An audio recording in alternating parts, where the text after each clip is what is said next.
Salam alaikum wa rahmatullah. Je rentre ici dans l'entrée Bab as-Salam. C'est par là qu'on passe pour saluer le prophète Mohammed sallallahu alayhi wa sallam. Masha'Allah. La tombe du prophète sallallahu alayhi wa sallam et Abu Bakr et Omar se trouve plus loin sur la gauche. Mais je voudrais dire un mot, Inch'Allah, sur cette tombe. Le prophète sallallahu alayhi wa sallam, il a été enterré dans l'appartement de Aïcha. Il est mort avec la tête posée sur les genoux de son épouse, subhanallah, sallallahu alayhi wa sallam. Et il a dit qu'un prophète, lorsqu'il meurt, on l'enterre à l'endroit même où il meurt. C'est pour ça qu'il est enterré dans l'appartement de Aïcha radiallahu ta'ala anha. Et Aïcha, elle continuait à vivre auprès du messager de Dieu, sallallahu alayhi wa sallam, bien que celui-ci soit enterré à ses côtés, dans la demeure. Et puis ensuite, le premier calife Abu Bakr as-Siddiq radiallahu ta'ala anhu sera à son tour enterré juste à côté du prophète sallallahu alayhi wa sallam, avec la tête au niveau des épaules du messager de Dieu sallallahu alayhi wa sallam. Puis ensuite, Omar sera enterré avec la tête au niveau des épaules de Abu Bakr as-Siddiq. Et il y aura ensuite un mur qui sera fait entre les trois tombes et l'endroit, le peu de mètres carrés qui restait pour Aïcha pour vivre.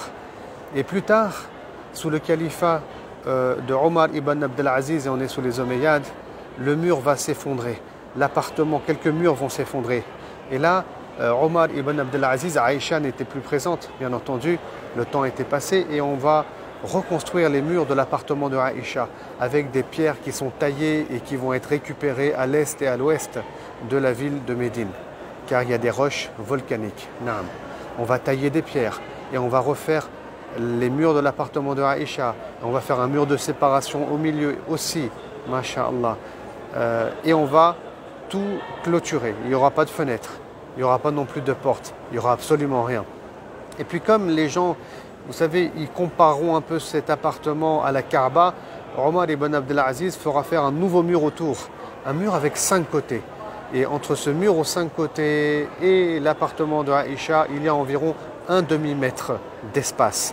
Et donc quand on passe ici, et on y arrive presque devant la tombe du prophète sallallahu alayhi wa sallam et devant le grillage pour le saluer, et ben, de l'autre côté du grillage, tout d'abord il y a un espace vide, ensuite il y a le mur aux 5 côtés, sur lequel il y a un grand drap, et c'est tout ce qu'on voit en vérité. Et derrière ce mur aux 5 côtés qui est condamné aujourd'hui, il y a derrière donc l'appartement de Aïcha. Et l'imam As-Samhoudi dit dans son livre Al-Wafa bil-Wafa, et là il y a des siècles et des siècles en arrière, qu'un jour ce mur s'est fissuré et il a eu l'occasion de rentrer, et à l'intérieur la terre s'est rabaissée de 60 cm environ, il n'y a pas de poussière, il n'y a rien, elle est un peu rouge la terre, rougeâtre. Voilà donc les informations qu'on a. Naam. Quant au grillage autour, il a été mis en place par le sultan Mamloukite Qait Bey, qui a fait faire donc ce magnifique grillage qui va protéger les lieux en réalité. Et ça, il l'a fait faire suite à un incendie important qui a eu lieu dans la mosquée de Médine environ vers le 8e siècle. Et pour terminer, on a aussi du plomb qui a été coulé autour du mur aux 5 côtés. Et ça, c'est à l'époque du sultan Nuruddin Zanki, car on avait 2 chrétiens ici, et c'était les croisades qui ont voulu faire un tunnel. Hein, parce que regardez, là on est sur la sortie, ils avaient leur demeure juste en face de la mosquée du prophète sallam, un tunnel en dessous, pour creuser et voler le corps du prophète sallallahu alayhi wa sallam. Mais Nuruddin Zanki, il a fait un rêve où il a vu le prophète sallallahu alayhi wa sallam l'informer de cela, subhanallah, l'informer de cela. Et ensuite il est venu lui-même, il a retrouvé cette demeure, il a retrouvé ce tunnel. Je ne rentre pas ici dans les détails. Et pour protéger les lieux, il a fait couler du plomb tout autour du mur, aux 5 côtés. Voilà ce qu'il y a derrière ce grillage. Il n'y a rien d'autre. Parfois sur internet on trouve, vous savez, une photo avec une tombe rectangulaire, belle, mais ce n'est pas la tombe du prophète sallallahu alayhi wa sallam, c'est faux, c'est la tombe de Jalaluddin al-Rumi qui se trouve en Turquie en réalité, comme disent les experts de la sira du prophète sallallahu alayhi wa sallam.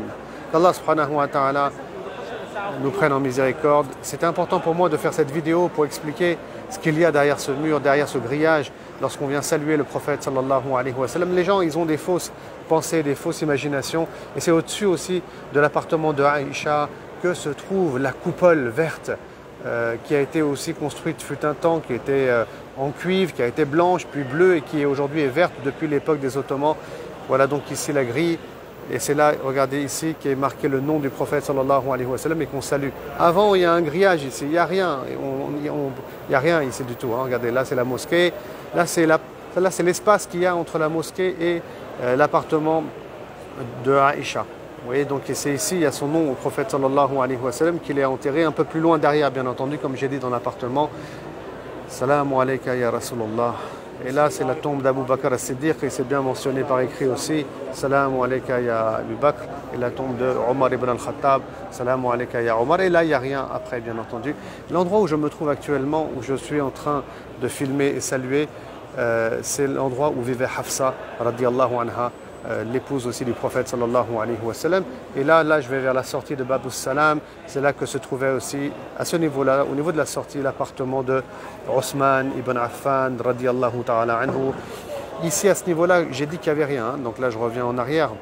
On a les tombes. Et ici, il y avait l'appartement de Saouda radiallahu ta'ala anha, autre épouse du prophète sallallahu alayhi wa sallam.